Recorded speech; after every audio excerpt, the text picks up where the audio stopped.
Hi, Tyler. Hi. It's very exciting for me to sort of meet you as a longtime fan of your TikTok. Oh, Um, thank you. the TikTok audience sort of wants you to be one hmm thing and then just sort of repeat that for the rest of your life and maybe like gets a little freaked out when you try to grow or change. I'm wondering Yeah. like what the response to the book has been. Like have people been extremely psyched or are people like, "Oh, be funny." Like what? So far, it's been really positive, but yeah, I think especially because I kind of rose to the public eye more during quarantine. Like, I'm very aware that I was like a Right. comfort account for a lot of people, and Mm-hmm. change can disrupt comfort for a lot of people. So I Mm-hmm. think they're kind of worried that like I think that's where that like emotional connection and attachment to my long hair and my funny videos goes. Yeah, I hadn't been posting, I hadn't posted like a skit in months and months, and I just felt like I owed an explanation almost to the people that were following me just because they wanted to see a comedic skit. Right. Um, but I know that there's like a big, maybe even a majority like follow me because, like you said, they're like, oh no, you're a multifaceted person, and I'm here Yes. for the whole journey, not just like a quick little ride. Um, Right. but yeah, I feel like people sometimes treat you like you've died. Like I cut my hair and they're like, he's dead. And I'm like, no. And R.I.P. then they're like, I miss your funny videos. And I'm like, well, go watch them. Like they're not Yeah. going anywhere. They're still around, they're still relevant. Yeah, yeah, Right. it's like funny. Yeah.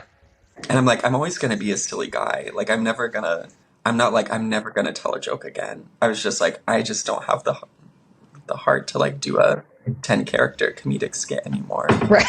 Yeah. Yeah. Like I'm not a joke machine, but it is like Right. that's sort of what like it's really interesting to like see creators who specifically like blew up on TikTok as opposed to like YouTube or whatever, and Mhm. then just see the audience expectation and like see that sort of change and see like as the app changes, like now it feels like it's Yeah. just like shopping.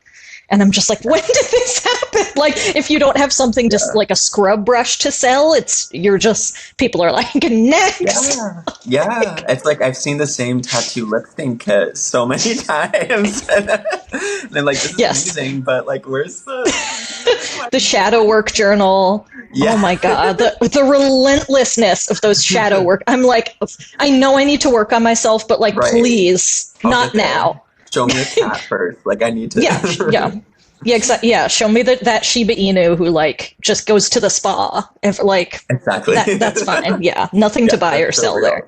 real. But yeah, I'm wondering too, like, how did you?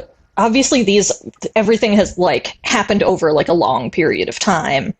And I'm guessing that like your ambition of publishing a book existed like way long before all the TikTok stuff happened. And I'm Mhm. wondering sort of like how has obviously like TikTok can get you the audience to like make these other dreams possible, but I'm wondering if there's any sort of like negotiation within that where like people like did people want you to write like a certain book and you were like, no, I want to write this book, or did it all just sort of like match? Yeah, kind of. So, yeah, I've always been an artist. I went to art school. I got a bachelor's of fine art degree in painting, but I've always been like a multimedia artist. And creative writing has always been like another outlet for me my entire life. I had like a poetry teacher in college who really encouraged me to keep writing and making poetry even after I graduated.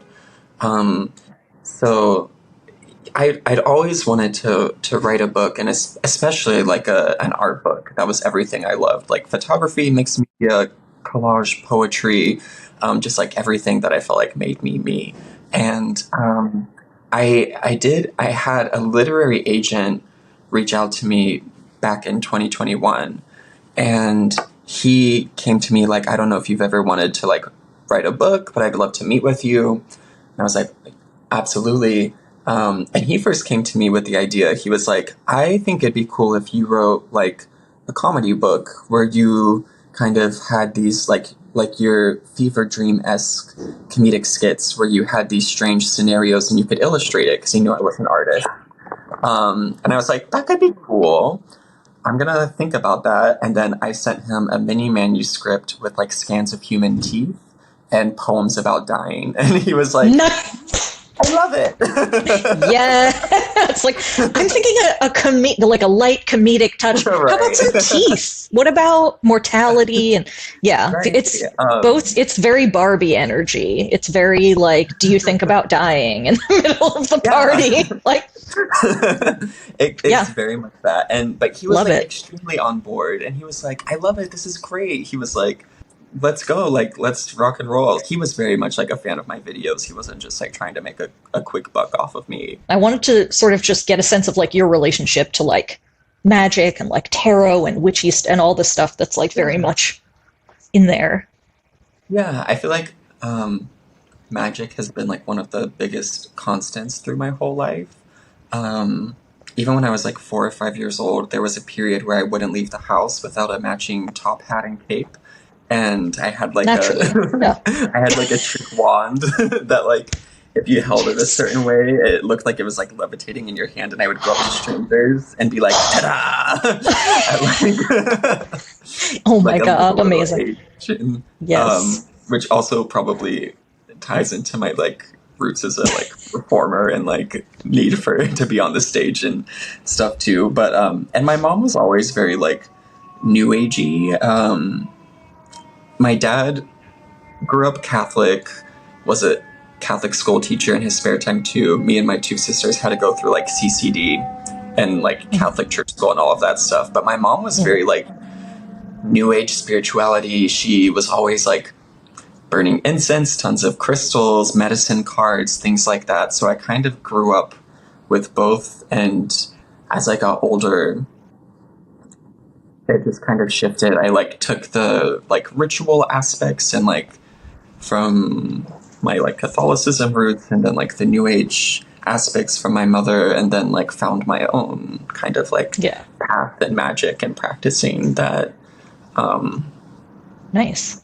I love. Yeah, I'm glad I was able to share that in the book. Yeah. Do you have a do you have like a favorite tarot card? Like when you get it, you're like, yes, Let's go. yes, the devil. I feel like I've pulled like death a lot, like, Ooh, but yeah, because I that's know a good that one. it's a good one. Like it It's doesn't. a good one. It's everyone's always so scared, but it's like, oh no, it's just like big change and like Yeah. transformation Rebirth. and rebirth even. And I feel like every time I've like pulled for myself, I feel like I always get death.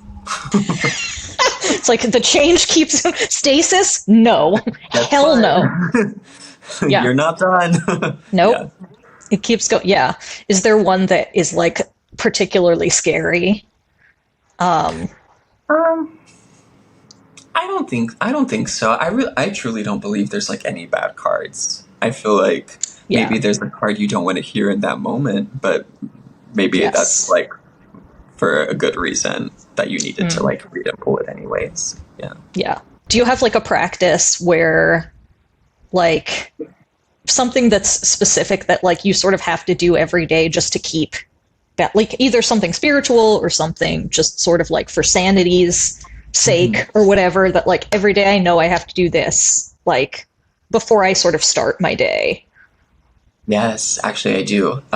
Literally before I even start my day, I when I make my coffee every morning, I feel like anything can be like a magical practice in meditation. And when I make my coffee every morning, I do it in a French press, and that's like the very first thing I do as soon as I wake up, and I sprinkle in cinnamon for good luck and a little extra Yeah. money. And then I stir it and stir in my intentions for that day while it's brewing. Nice. And that's my like little daily magical Nice. practice that I do. Yeah. I mean cinnamon is magic. Yeah. Is there something you're looking forward to on this tour? Like a specific place you're going or like a specific interaction with someone?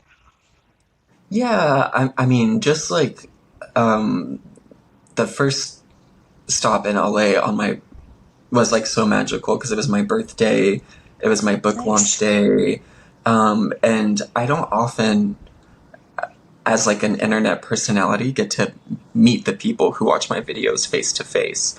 Yeah. So to be able to celebrate with them and kind of put a face to the people who have been truly supporting me for years now. It like Yeah. it means the world. They were like making friendship bracelets. One girl made like 20 friendship bracelets like it was a Taylor Swift concert, but they said things like goblin energy and like stuff like that. And I was like, I'm gonna cry. Oh, This is so sweet.